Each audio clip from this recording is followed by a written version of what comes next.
Ce matin, nous sommes pourtant le dimanche de l'Ascension, mais je ne vais pas prêcher sur un texte qui parle de l'Ascension, parce que j'ai l'impression de ne pas avoir été inspiré à parler de ça, donc j'ose espérer avoir eu une inspiration qui venait bien de Dieu. Mais je voulais vous poser la question, est-ce que vous êtes déjà dit cette phrase « Ah, si j'avais su ça avant !»« Ah, si j'avais su !» Moi, ça m'est déjà arrivé en tout cas, de me retrouver dans une situation où si on avait su telle ou telle chose, on aurait agi différemment. Peut-être que ça a été le cas pour l'organisation d'un événement, un choix pour faire des études, un choix de carrière professionnelle, ou une situation relationnelle, un conflit, une épreuve à traverser. Et on se dit, peut-être que si on avait su, on aurait plus accentué certaines choses et peut-être laissé de côté d'autres choses. Et je vais vous inviter à lire ce texte ce matin qui, justement, nous invite à nous focaliser sur l'essentiel. Parce que si l'on sait ce qui est essentiel, par définition, on sait ce qui est secondaire, moins important, et donc on sait sur quoi il vaut la peine de mettre plus de temps, plus d'argent, plus d'énergie. Il s'agit du début de la lettre de Paul à Timothée, et je vais vous inviter à juste lire les 2 premiers versets pour commencer et poser un petit peu le contexte. Donc 1 Timothée, chapitre 1, versets 1 et 2. Paul, apôtre de Jésus-Christ, par ordre de Dieu notre Sauveur et de Jésus-Christ notre espérance, salue Timothée, son véritable enfant dans la foi. Que Dieu le Père et Jésus-Christ notre Seigneur t'accordent grâce, bonté et paix. On s'arrête là pour le moment. Donc pour donner un mot ou deux de contexte, au moment où Paul écrit cette lettre à Timothée, il est en Macédoine, probablement à Philippe, et il écrit à Timothée qu'il a laissé se charger de l'église d'Éphèse. On est à peu près en 64-65 après Jésus-Christ, sans doute un petit peu avant la dernière arrestation de Paul. Et ces salutations que Paul fait à Timothée ne sont pas anodines. En effet, Paul doit combattre les hérésies qui ont lieu dans l'église d'Éphèse et il doit légitimer Timothée dans la place qu'il occupe. Du coup, on voit qu'il prend position très fort au début en se présentant comme apôtre de Jésus-Christ. Il dit « par ordre de Dieu ». Ça peut paraître un petit peu présomptueux, mais en l'occurrence, c'est raconté dans les Actes, en Acte 13 au verset 2, que ça a été vraiment acté que Paul œuvrait de la part de Dieu. On lit ceci: « Pendant qu'il rendait un culte au Seigneur », on parle des apôtres, des disciples, et qu'il jeûnait, le Saint-Esprit dit « Mettez-moi à part Barnabas et Saul », donc Paul, pour la tâche à laquelle je les ai appelés. Donc le statut de Paul est assez incontestable et il appuie là-dessus justement pour donner du poids à ce qui va suivre. Et il salue Timothée comme son enfant véritable dans la foi. Du coup, ayant lui assis sa position, il va donner la légitimité à Timothée en le reconnaissant comme son enfant dans la foi pour pouvoir mettre en œuvre ce qu'il l'invite à faire dans cette lettre. Et je vous invite à lire la suite et la fin maintenant de ce premier chapitre. C'est Paul qui parle. « En partant pour la Macédoine, je t'ai encouragé à demeurer à Éphèse pour avertir certains de ne pas enseigner de doctrines étrangères à la foi, qu'ils cessent de porter leurs intérêts à des récits de pure invention et à des généalogies interminables. Des préoccupations comme celle-ci font naître des spéculations au lieu de nous aider dans les responsabilités que Dieu nous confie dans l'œuvre de la foi. Le but de cet avertissement est d'éveiller l'amour, un amour venant d'un cœur pur, d'une bonne conscience et d'une foi sincère. Certains se sont écartés de ces principes et se sont égarés dans des argumentations sans aucune valeur. Ils se posent en enseignant de la loi, mais au fond, ils ne comprennent ni ce qu'ils disent, ni les sujets sur lesquels ils se montrent si sûrs d'eux. Nous savons que la loi est bonne, mais à condition d'être utilisée en accord avec son but. Il faut savoir ceci. La loi n'est pas faite pour ceux qui font le bien, mais pour les malfaiteurs et les rebelles, pour les gens qui méprisent Dieu et les pécheurs, pour ceux qui n'ont ni respect ni scrupule à l'égard de ce qui est sacré, ceux qui tueraient père et mère, les assassins, les débauchés, les homosexuels, les marchands d'esclaves, les menteurs, les gens sans parole, et d'une manière générale, pour tous ceux qui commettent des actions contraires à l'enseignement authentique que vous avez reçu. Cet enseignement est conforme à la bonne nouvelle qui m'a été confiée et qui révèle la gloire du Dieu bienheureux. Je suis reconnaissant envers celui qui m'a rendu capable de remplir cette tâche, Jésus-Christ, notre Seigneur.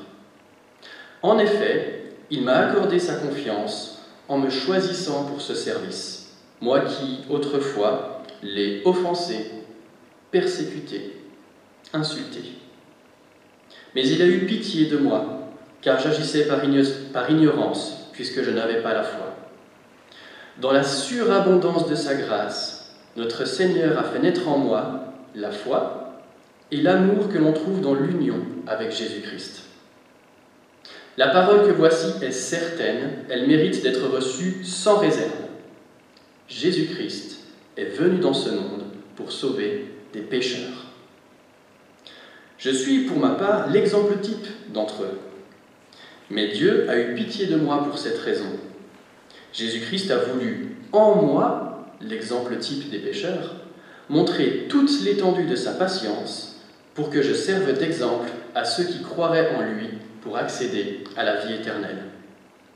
Au Roi éternel, immortel, invisible, au seul Dieu, soit l'honneur et la gloire pour l'éternité. Amen. J'ai failli arrêter la lecture du texte ici, et en fait il reste 2 versets dans le premier chapitre. Et à première vue, je n'avais pas forcément envie de les commenter. Je vais les lire et vous verrez peut-être pourquoi. Donc verset 18, « Timothée, mon enfant, voici le conseil que je t'adresse en accord avec les prophéties prononcées autrefois à ton sujet. En t'appuyant sur ces paroles, combat le bon combat, avec foi et avec cette bonne conscience, dont certains se sont écartés au point que leur foi a fait naufrage. Parmi eux se trouvent Hyménée et Alexandre, que j'ai livrés à Satan pour qu'ils apprennent à ne plus blasphémer. » Voilà. Mais j'y reviendrai quand même.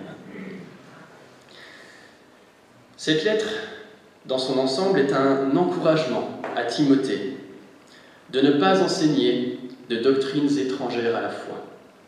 Je vais vous proposer une prédication qui suit le cours du texte, et en regardant ces premiers versets, les versets 3 à 7, on voit 2 problèmes que Paul adresse. Et il nous encourage à nous focaliser sur l'essentiel, c'est vraiment le thème de cette prédication, focalisons-nous sur l'essentiel, premièrement en laissant de côté ce qui est faux et ce qui est inutile. Je t'ai encouragé à demeurer à Éphèse pour avertir certains de ne pas enseigner de doctrines étrangères à la foi. Dans le reste du livre de la lettre de Paul à Timothée, Paul parle un petit peu de ces fausses doctrines. Dans 2 Timothée 2, au verset 18, par exemple, il mentionne que certains enseignent que la résurrection a déjà eu lieu. Donc ces personnes-là prétendaient probablement qu'étant donné qu'on est mort et ressuscité spirituellement avec le Christ, c'est le sens du baptême, c'est la nouvelle naissance, alors il n'y avait pas d'autre résurrection à attendre ou à espérer. Un petit peu plus loin, il mentionne aussi ces gens-là qui interdiront le mariage et exigeront que l'on s'abstienne de certains aliments, alors que Dieu a créé toutes choses pour que les croyants, ceux qui connaissent la vérité, en jouissent avec reconnaissance. Donc on avait un petit peu une certaine personne qui avait une doctrine de l'ascétisme, ou en tout cas qui prônait vraiment des doctrines qui étaient étrangères à la foi, tant dans le fond, comme on vient de le voir, que dans la forme. Des gens qui cherchaient à se glorifier eux-mêmes de ce qu'ils appellent la connaissance. Des gens, au final, qui se perdent en discours creux, dans 2 Timothée 2,16. Des gens qui cherchent à profiter de leur influence pour s'enrichir. À la fin de la première lettre de Timothée, on lit « Ils ne connaissent plus la vérité et considèrent leur foi en Dieu comme un moyen de s'enrichir. » Donc des doctrines étrangères à la foi, à Éphèse, il y en avait. Et il parle aussi de ce qui est inutile. La version que j'ai lue parle de récits de pure invention et de généalogie interminable. D'autres parlent de fables, carrément. Et en fait, il s'agit principalement de spéculations qui avaient lieu sur les origines et les descendants des patriarches. C'était des textes qu'on trouvait donc dans Genèse, qui sont dans la Bible, Genèse 4 et 5 pour les descendants d'Adam et Ève, par exemple, ou Genèse 9, 10 et 11 pour les descendants de Noé et les ancêtres d'Abraham. Même aujourd'hui, on peut entendre encore pas mal de choses, notamment sur les fils de Noé, mais en fait, vu ce qu'en dit Paul, je propose de ne pas y accorder beaucoup plus de temps, puisqu'il appelle lui-même ceci des récits de pure invention et des généalogies interminables. À propos justement de ces argumentations sans valeur d'ailleurs, Paul dit plus loin de ne pas se livrer à des disputes de mots, car, je cite, « elles ne servent à rien si ce n'est à la ruine de ceux qui écoutent ». Je trouve ça quand même assez fort, de dire que le simple fait d'aborder des choses qui, entre guillemets, ne mènent à rien, on pourrait dire, au pire, c'est pas grave, ça ne sert à rien, mais au contraire, Paul insiste que cela peut amener à la ruine de ceux qui écoutent. Et je pense qu'on a une interpellation ici assez forte sur le choix de nos discussions, de nos conversations, qu'il ne faut pas ne pas prendre en compte. Et donc Paul dit que se focaliser sur ça, ça n'était pas dans la responsabilité que Dieu nous confie dans l'œuvre de la foi. C'est une expression que j'aime beaucoup, l'œuvre de la foi. On peut avoir parfois une opposition entre la foi et les actes, avec Paul qui prêche le salut par grâce, puis en fait Jacques qui va dire oui, mais la foi sans les actes n'est rien. Et je trouve que là, cette expression « l'œuvre de la foi » comporte bien les deux qui vont ensemble et qui ne sont pas à dissocier, la foi et les œuvres. Donc s'éloigner de ces discours faux ou inutiles, ça a un but au verset 5. Le but de cet avertissement est d'éveiller l'amour, un amour venant d'un cœur pur, d'une bonne conscience et d'une foi sincère.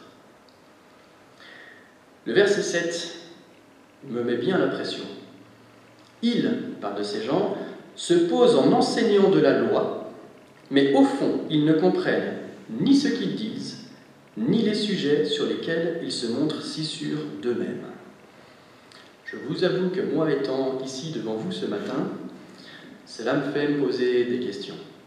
Est-ce que moi non plus, est-ce que moi je ne fais pas partie de ces gens qui se poseraient en enseignant de la loi et qui, au fond, ne comprennent rien à ce qu'ils disent ou aux sujets sur lesquels on se montre si sûr de nous. Mais il y a beaucoup de choses à dire sur ce petit passage. Et que ce but de l'avertissement, ce soit d'éveiller l'amour, je trouve que c'est un bel encouragement. Si on vivait vraiment ça comme une réalité à 100% dans nos relations, je pense que ça changerait beaucoup de choses. Si le but de l'avertissement, c'est l'amour, si quand j'avertis quelqu'un, si quand je le reprends ou je lui donne un conseil, c'est vraiment son bien, un amour pour lui, je pense que ça changerait pas mal nos relations. Et du coup, ça se travaille. Un cœur pur, une bonne conscience, une foi sincère, c'est pas quelque chose qui va être inné ou acquis à un moment et qu'il ne faudra plus travailler par la suite, qui n'aura plus besoin d'être entretenu. Et ça nous pose quelques questions. Si on reprend de nouveau tout ce début de passage, où les questions de fausses doctrines, de discours creux, je me dis quelles sont nos doctrines étrangères à la foi? Quels sont nos récits de pure invention, nos spéculations, nos discours creux? Pour les doctrines étrangères à la foi, on aimerait pouvoir dire qu'il n'y en a pas chez nous, il n'y en a pas dans notre Église, qu'il n'y en a pas dans notre théologie. Mais sur l'ensemble des sujets qui font débat chez les chrétiens, la Sainte Seine, la louange, la place de la femme dans l'Église, ou même dans le couple, l'œcuménisme, l'interreligieux, la place d'Israël, soit on considère qu'on a tout compris et tous ceux qui ne sont pas d'accord avec nous ont tort et se trompent sur tous les points, soit on peut humblement se dire qu'on fait au mieux avec l'intelligence que Dieu nous a donnée, avec la compréhension de la parole de Dieu que l'on a à ce moment donné, qui peut être amené à changer au cours de la vie, et que le cœur de Dieu, le cœur de la parole de Dieu peut sans doute être vécu dans des contextes culturel, générationnel, différent, sans pour autant être bafoué. Pour les discours creux, alors là je vais aller un petit peu plus loin que ce que dit Paul, je le transpose au côté pratique. Je me dis, mais sur quoi est-ce qu'on aime se prendre la tête? Sur quoi est-ce qu'on aime bien venir débattre qui au final n'a peut-être pas tant d'importance que ça? De quoi on discute dans nos AG? De quoi on discute dans nos groupes de maison? De quoi on discute quand on est avec nos frères et sœurs de l'Église et qu'on parle du fonctionnement de l'Église? Est-ce que 90% de ce qu'on dit, c'est la décoration de la salle?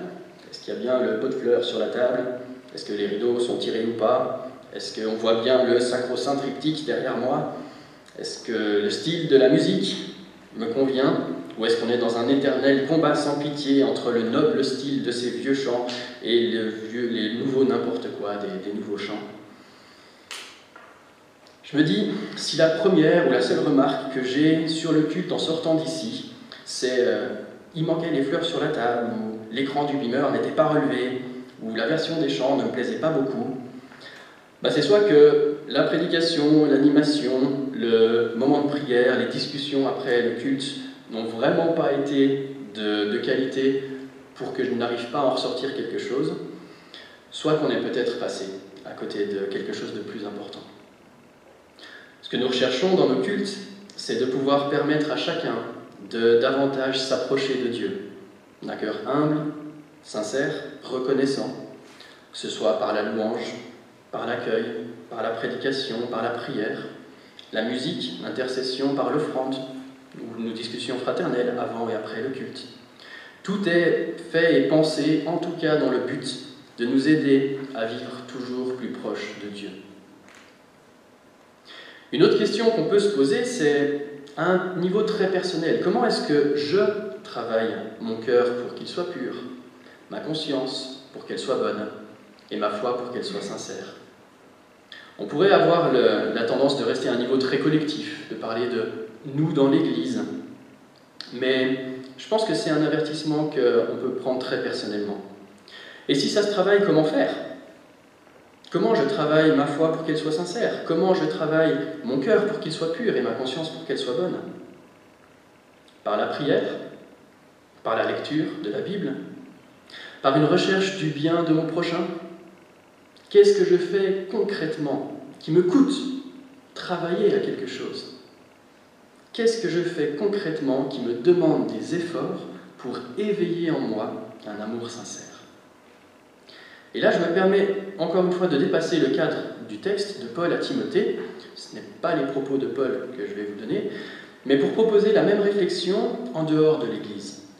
Dans nos relations de couple, de famille, d'amis, dans notre travail, sur notre lieu de résidence, dans nos loisirs, ne pourrions-nous pas appliquer également ce principe de laisser le faux et l'inutile de côté pour travailler à un amour qui vienne d'une foi sincère, une bonne conscience et un cœur pur?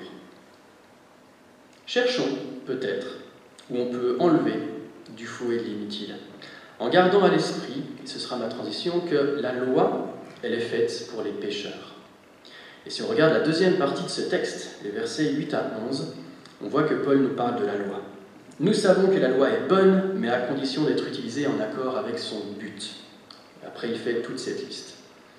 Je pense que c'est un élément très important qu'il donne en premier.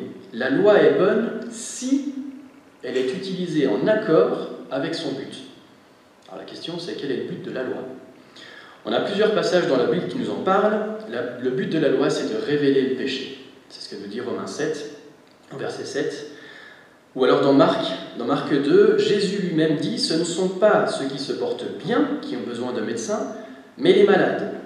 Je ne suis pas venu appeler des justes, mais des pécheurs. » Pour les Éphésiens, quand on parlait de la loi, c'était donc principalement l'Ancien Testament, avec des lettres de Paul qui peut-être commençaient déjà à circuler, mais c'est même pas sûr. Pour nous, aujourd'hui, nous avons toute la Bible. Et Paul, toujours dans Timothée, dit un petit peu plus loin que toute écriture est inspirée du Dieu, je vais la refaire, toute écriture est inspirée de Dieu et utile pour enseigner, convaincre, corriger et instruire dans la justice, afin que l'homme de Dieu soit accompli et propre à toute bonne œuvre. Utile à convaincre, enseigner, corriger, instruire dans la justice. Il n'y a pas marqué rabaisser, juger, dénigrer, humilier, accabler, culpabiliser son prochain. Non, non. Enseigner, convaincre, corriger, instruire dans la justice. Et faisons peut-être attention à la façon dont nous utilisons la Bible, où parfois on a peut-être tendance, ou alors je vais parler en jeu, je ne vais pas parler à votre place, à venir avec des versets arguments, comme si c'était un moyen d'asseoir notre opinion ou notre vision des choses. Cet accent sur la loi montre aussi qu'il y avait un enracinement juif de cette vision des choses. Et là aussi, ça pose la question de comment est-ce que nous, on va considérer la loi juive. Est-ce que si déjà à cette époque, Paul semblait mettre en garde les gens de ne pas utiliser la loi dans un mauvais but, à combien plus forte raison nous, aujourd'hui, devons faire attention sur les versets de l'Ancien Testament qu'on peut brandir un petit peu des fois, encore une fois, pour essayer d'asseoir notre opinion. Soyons humbles et soyons attentifs à ça. Il donne ensuite toute une liste de personnes pour qui la loi est faite. Je ne vais pas la reprendre, elle est très longue, mais simplement commenter un ou deux éléments. Déjà, j'ai été surpris de voir qu'il y avait une dissociation entre les débauchés, ou dans d'autres traductions, ceux qui vivent dans l'immoralité sexuelle, et les homosexuels. On pourrait dire ça fait partie de l'immoralité sexuelle. Mais ça montre qu'il y a une distinction et que, au final, c'est au même niveau. Donc, dans l'immoralité sexuelle, il peut y avoir notamment l'adultère, par exemple. Et en fait, on se rend compte que dans toute cette liste, il n'y a pas un élément qui est plus grave que les autres. Oserais-je dire que si on fait un cheval de bataille de l'homosexualité, alors, en tout cas d'après ce texte, il faut faire tout autant un cheval de bataille pour le mensonge, puisque les menteurs y sont mentionnés. On trouve en fait pas mal de références aux 10 commandements. L'immoralité sexuelle, c'est en rapport avec le 7e commandement. Les menteurs et les parjures, en lien avec le 9e commandement, tu ne mentiras, tu ne porteras pas de faux témoignages. Tuer père et mère, c'est en rapport avec le 5e commandement, etc., etc.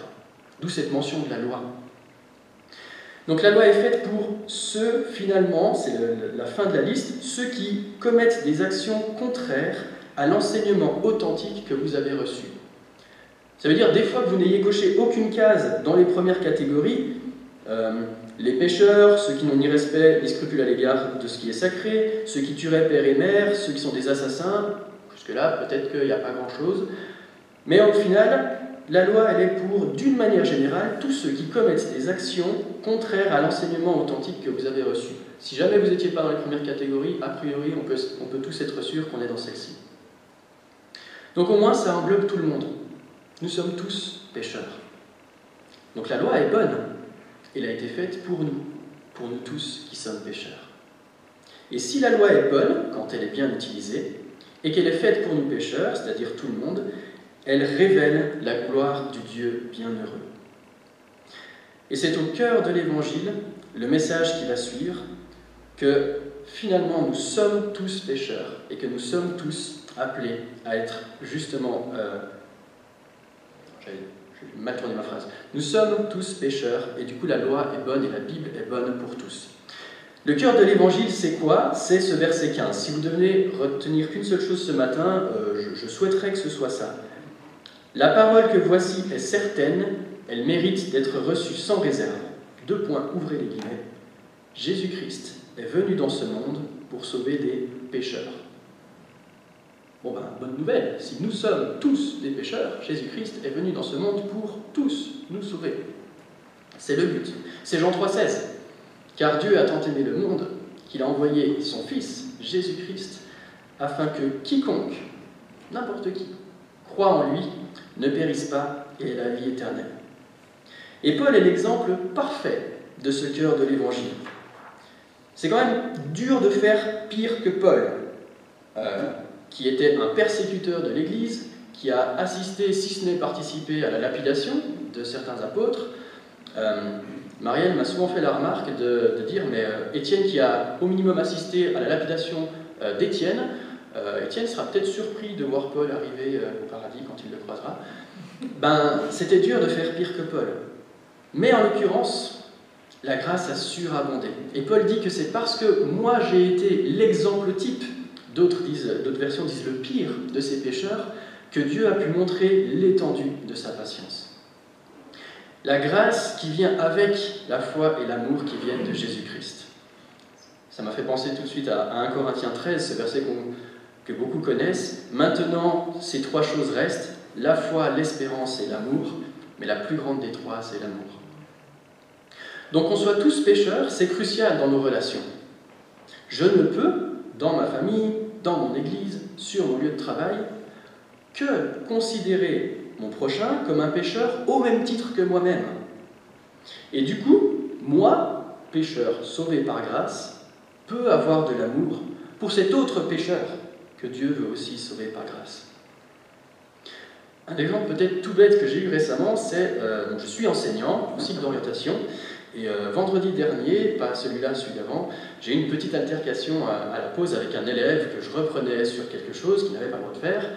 Et c'est un élève que je connaissais d'une année précédente, avec qui j'avais jamais eu de soucis. Et en fait, le ton est monté et il est parti. Il a quitté l'école. Il a pris son sac et il est parti. Alors j'étais un petit peu surpris. Et puis après, j'ai appelé la maman qui m'a expliqué que c'était compliqué en ce moment, qu'il n'avait pas eu ses médicaments le matin, etc., etc. Et en fait, je m'en suis voulu parce que le ton est monté et je suis pourtant pas quelqu'un qui ose souvent le ton, mais là, j'ai bêtement continué un peu l'escalade de la confrontation et je me suis retrouvé un petit peu à lui crier dessus.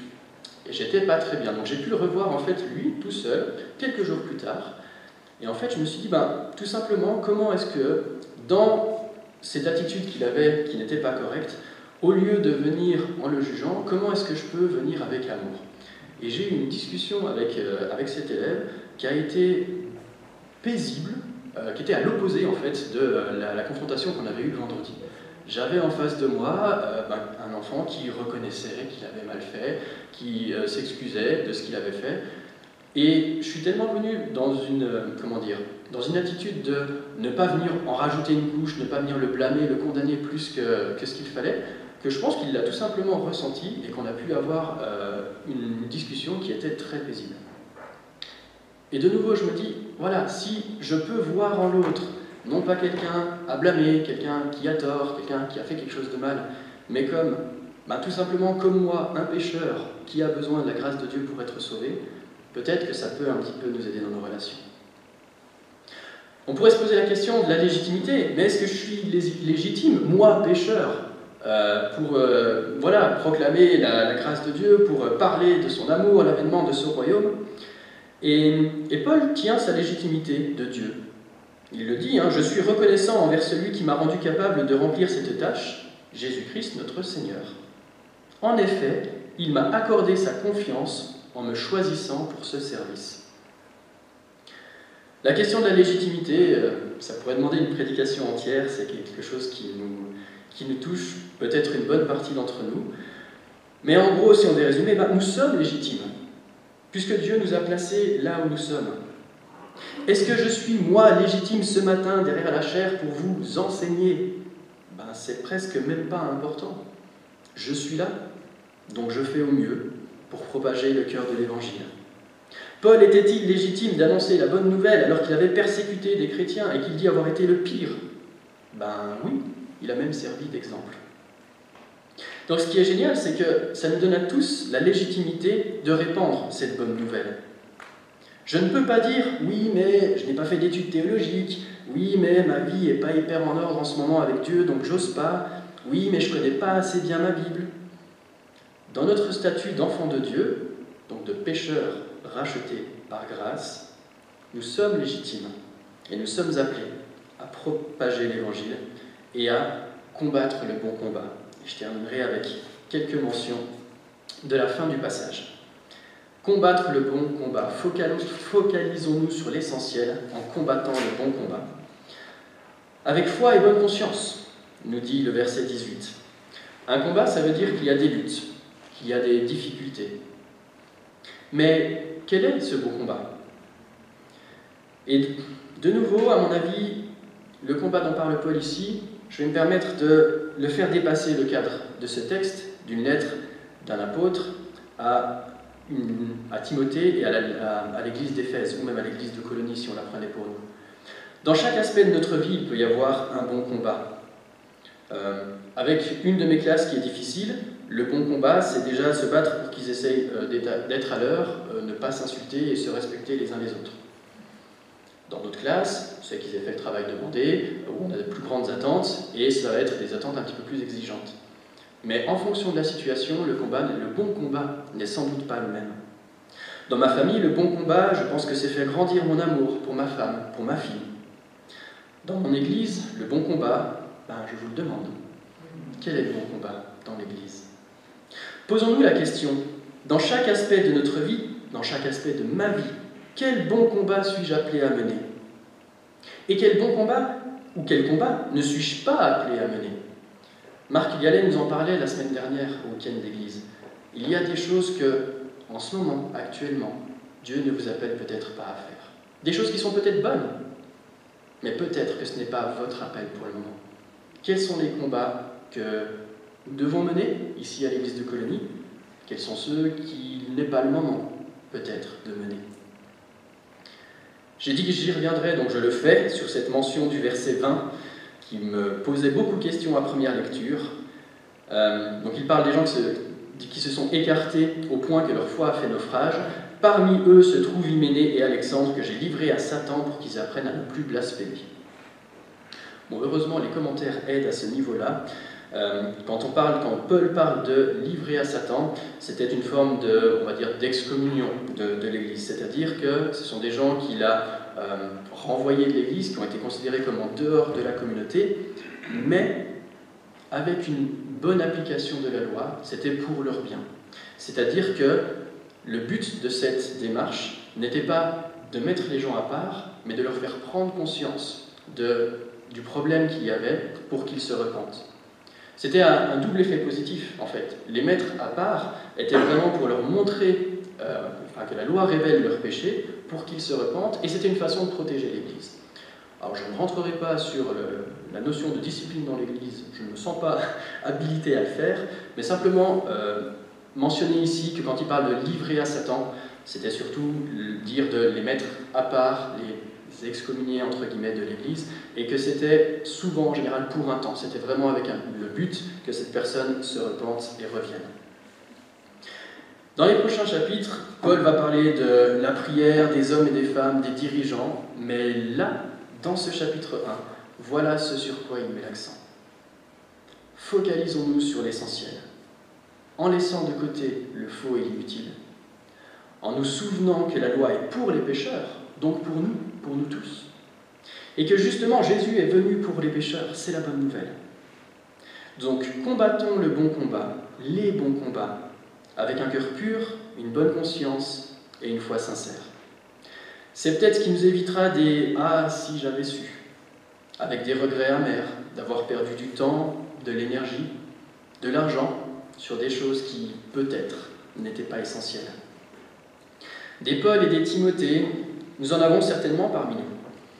On voit beaucoup l'aspect de Timothée qui se voit encouragé par Paul, mais il y a peut-être des Paul parmi nous qui vous êtes appelés à encourager d'autres.